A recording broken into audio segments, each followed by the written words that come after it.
दोस्तों, आज आपसे एक बात है बड़ी इमोशनल सी। आज मैं आपसे करना चाहता हूं। मैं अपने आप को रोक रहा था, मैं नहीं चाह रहा था कि मैं ये बातें करूं, कड़वी बातें करूं, लेकिन मुझे लगता है कि ये बात कहनी पड़ेगी क्योंकि ये देश की बात है और देश की बात करना जरूरी है। जब लोकल एडमिनिस्ट्रेशन फेल हो जाती है तो पुलिस को बुलाया जाता है कि हालात पे काबू कीजिए। जब पुलिस फेल हो जाती है तब आप सेंट्रल पुलिस ऑर्गेनाइजेशंस को बुलाते हैं, पैरामिलिट्री फोर्सेस को बुलाते हैं और उनसे कहते हैं कि आप हालात पे काबू कीजिए। और जब सब फेल हो जाते हैं ना दोस्तों, तब भारतीय सेना को बुलाया जाता है। जब सब फेल हो जाते हैं, सोचिए अगर एक बार, भगवान ना करे, और मैं कह रहा हूं 100 बार कह रहा हूं भगवान ना करे, लेकिन अगर भगवान ना करे भारतीय सेना फेल हो गई, आप किसको बुलाएंगे? कोई है आपके पास ऐसी ऑर्गेनाइजेशन? कोई है ऐसा दल? कोई है ऐसा मजबूत आपके पास स्ट्रक्चर जिसको आप बुलाएंगे और बोलेंगे कि साहब देश के ऊपर यह समस्या आई है, आप संभालिए? कोई है? मैं इसलिए बार बार कहता हूं कि सेना के बाद कुछ नहीं है। The Indian armed forces are the last argument of the state.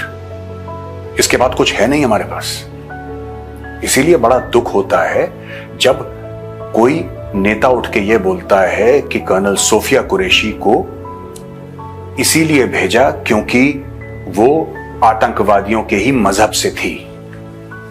बड़ा दुख होता है और आज मैं आपको बताऊंगा इससे होता क्या है। लोगों ने बहुत कंडेम करा, लोगों ने बहुत बोला कि वो नेता खराब है, वो ये है, ऐसा। बात वो नहीं है कि वो नेता खराब है, बात ये भी नहीं है कि उसने बहुत आपत्तिजनक बात बोली, वो प्रॉब्लम नहीं है। प्रॉब्लम असली क्या है मैं आपको बताता हूं। देखिए, कर्नल सोफिया कुरैशी उस कुर्सी में इसलिए बैठी हैं क्योंकि वो सबसे लायक है, इसलिए नहीं कि वो महिला हैं या वो मुसलमान हैं। फौज ऐसे सोचती नहीं। आप लोग खुद कितनी बार सर्वेज आए हैं और आपने बोला है कि the armed forces are the most credible institution in India. आप लोगों ने खुद जनता ने वोट दिया और बोला है कि साहब जितना हमें आर्म्ड फोर्सेस पे भरोसा है उतना हमें किसी और पे नहीं है। चाहे ब्यूरोक्रेसी हो, चाहे जुडिशरी हो, चाहे पॉलिटिशियंस हो, किसी पे इतना भरोसा नहीं है जितना फौज पे है। और ऐसा क्यों है? क्योंकि फौज ने अपने आप को वैसा रखा है। फौज हर समय देश की आशाओं पे खरी उतरी है, चाहे फौजियों को अपना सर कटाना पड़े या दूसरे का सर काटना पड़े। जब आप कर्नल सोफिया कुरैशी पे उंगली उठाते हैं, आप पूरी 15 लाख फौज, आर्मी, नेवी और एयरफोर्स शामिल, आप उस पे उंगली उठाते हैं। आप एक ऐसी ऑर्गेनाइजेशन को चोट पहुंचाते हैं कि उसका कोई जवाब ही नहीं है ऑर्गेनाइजेशन के पास।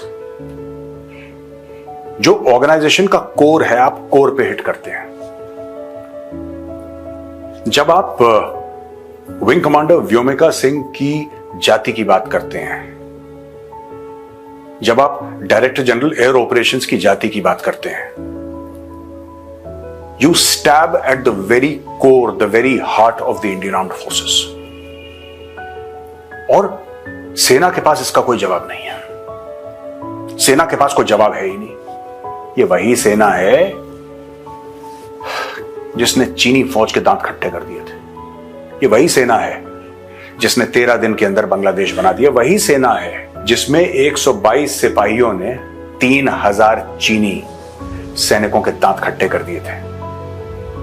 1300 लाशें मिली थी चीनी फौजियों की और 122 में से 114 वीर गति को प्राप्त हो गए। मैं बात कर रहा हूं रजांगला की। ये वही फौज है जिसने ऑपरेशन सिंदूर करा। ये वही फौज है जो श्रीलंका गई थी लड़ने के लिए। वही फौज है जिसने मालदीव्स में ऑपरेशन करा था। यही फौज है जो रोज अपनी जान दे रही है कश्मीर में, नॉर्थ ईस्ट में ऑपरेशंस कर रही है। ये वही फौज है। ये फौज दुश्मन से तो लड़ लेगी, ये फौज पाकिस्तानी फौज से लड़ लेगी, ये फौज चीनी फौज से लड़ लेगी। आपसे कैसे लड़ेगी? These are the Indian Armed Forces। ये पाकिस्तानी आर्म्ड फोर्सेस नहीं है। अगर यही चीज कोई भी नेता, कितना भी सीनियर पाकिस्तान में कहता, वो नेता गायब हो जाता, क्योंकि वो पाकिस्तान है। ये पाकिस्तान में होता है, ये पाकिस्तान में होता चला है। भारत में ये पॉसिबल नहीं है और अच्छी बात है कि भारत में पॉसिबल नहीं है। लेकिन जब कोई रैंडमली उठ के आर्मी चीफ को सड़क का गुंडा कहता है तो फौज चुप रहती है, फौज जवाब नहीं देती। ऐसी बात नहीं कि फौज के मुंह में जबान नहीं है, ऐसी बात नहीं कि फौज को जवाब आते नहीं, लेकिन फौज की ट्रेनिंग नहीं है, फौज की तरबियत नहीं है कि अपने लोगों पे बंदूक ताने या अपने लोगों को जवाब दे। ये फौज की ट्रेनिंग नहीं है, ये फौजी कर नहीं पाएगा, उसकी ट्रेनिंग में शामिल नहीं है। जब भी आप ऐसी कोई बात करते हैं जिसमें आप फौज पर पर्सनली प्रहार करते हैं, आप देश पे पर्सनली प्रहार कर रहे हैं। और जितने भी नेता हैं, वो बीजेपी के हों, कांग्रेस के हों, समाजवादी पार्टी के हों, किसी अन्य पार्टी के हों, मेरी आपसे एक छोटी सी रिक्वेस्ट, एक विनती है। यहां पे जितने भी भारत में नेता हैं, वो किसी भी पार्टी के हों, मेरी आपसे हाथ जोड़ के एक विनती है, एक वेटरन होने के नाते, एक देश का नागरिक होने के नाते, जब आप कहते हैं ना कि हम अपनी फौज के साथ खड़े हैं, भाई मुझे डर लगता है, बहुत मुझे डर लगता है, एक खौफ है कि यार ये हमारे साथ खड़े हैं, ये कुछ ना कुछ करेंगे। क्योंकि जो आप वार करते हैं, मैं उन नेताओं के लिए बोल रहा हूं जो कर्नल सोफिया कुरैशी के बारे में बातें करते हैं, या विंग कमांडर व्योमिका सिंह, या फिर डीजीएओ के बारे में बातें करते हैं, मैं उनके लिए कह रहा हूं कि हमारे पास इसका कोई जवाब नहीं है। जब हमारे बहादुर फौजी पीओके में जाते हैं और सर्जिकल स्ट्राइक्स करते हैं और आप लोग कहते हैं कि ये स्ट्राइक्स तो आपने करे, हमारे पास इसका कोई जवाब नहीं है।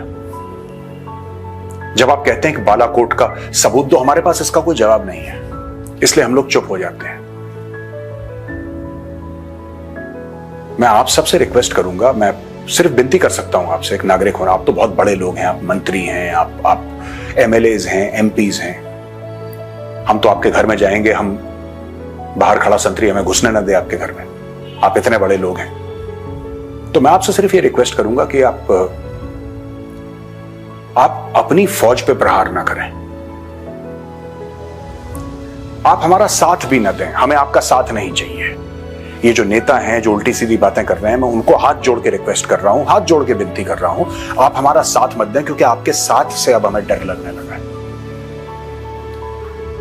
मैंने भी लाइन ऑफ एक्चुअल कंट्रोल पे ड्यूटी करी है, मैंने भी लाइन ऑफ कंट्रोल पे हथियार उठा के अपना बहुत छोटा सा एक कंट्रीब्यूशन दिया है, लेकिन कभी इतना डर नहीं लगा जितना आप लोगों की बातों से लगता है। ये वो फौज है कि जब चाइनीज आर्मी गलवान पे आई थी दरवाजा खटखटाने के लिए, इस फौज ने बाहें मरोड़ के उखाड़ दी थी, बाहें तोड़ी नहीं थी, उखाड़ दी थी चाइनीज फौज की बाहें। ये वो फौज है जिसने स्ट्राइक्स पूरी मैप करी, ऑपरेशनलाइज करी। आज की तारीख में पूरी दुनिया वाहवाही कर रही है ऑपरेशन सिंदूर की। ये वो फौज है, और कहीं ना कहीं उस फौज का एक बहुत छोटा सा मेंबर, एक फॉर्मर मेंबर उस फौज का आपसे हाथ जोड़ के विनती कर रहा है कि आप अपनी फौज पे वार मत करिए। मैं ये भी नहीं चाहता कि आप भला कहिए फौज के लिए, मैं सिर्फ ये चाहता हूं कि आप छोड़ दीजिए हमें अपने हाल पे, हम खुद कर लेंगे हमें जो करना होगा। क्योंकि जब भी आप नाम लेते हैं फौज का, या जब भी आप कुछ ऐसी बात करते हैं, ऐसी हरकत करते हैं, उससे फौज को चोट पहुंचती है, और बहुत ज्यादा चोट पहुंचती है फौज को। फौज का मनोबल टूटता है। ये फौज में दरार डालने वाली बात है। क्या आपको कभी एहसास हुआ है कि आपने कुछ बातें बोली और फौज मुझसे दरार डल गई हो? फौज कैसे लड़ेगी आपसे? आप एक बात बताइए। आप तो भारत के नागरिक हैं और हमारी ट्रेनिंग में शामिल ही नहीं है कि हम आपसे लड़ें। हमें आता ही नहीं आपसे लड़ना। आर्मी चीफ को गाली दे, हम क्या बोलेंगे आपको? हम क्या सकते हैं आपको? आप कह देते हैं सड़क का गुंडा, हम क्या बोलेंगे आपको? आखिर आप लोगों से अंत में सिर्फ एक विनती ये करना चाहता हूं कि जो बड़े बड़े वहां पे शामियाने लगे हैं, स्टेज लगाया, और नेताजी ये कह रहे हैं कि वो इस जाति का है, वो इस जाति का है। नेताजी,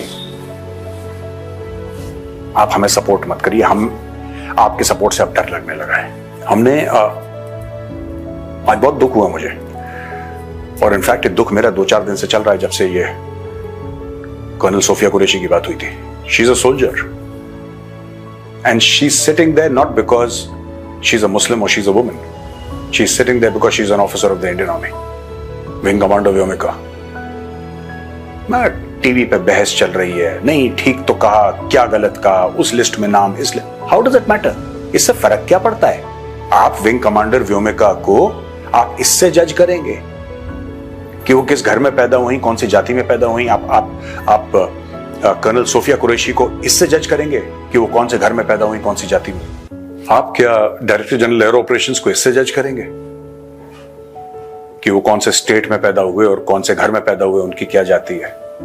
फौज को तोड़ने का काम मत करिए, फौज को आप जोड़ने का भी काम मत करिए। फौज जुड़ी है। बस मेरी आपसे रिक्वेस्ट है कि फौज से दूर रहिए। हाथ जोड़ रहा हूं आपके सामने, आपसे विनती कर रहा हूं, आप फौज से दूर रहिए, क्योंकि जो आपकी भावनाएं हैं, फौज क्या है? ये भारत का लोहा है और आपके शब्द उस लोहे में जंग लगाते हैं। ये गलत काम मत करिए, इससे फौज का मनोबल टूटता है।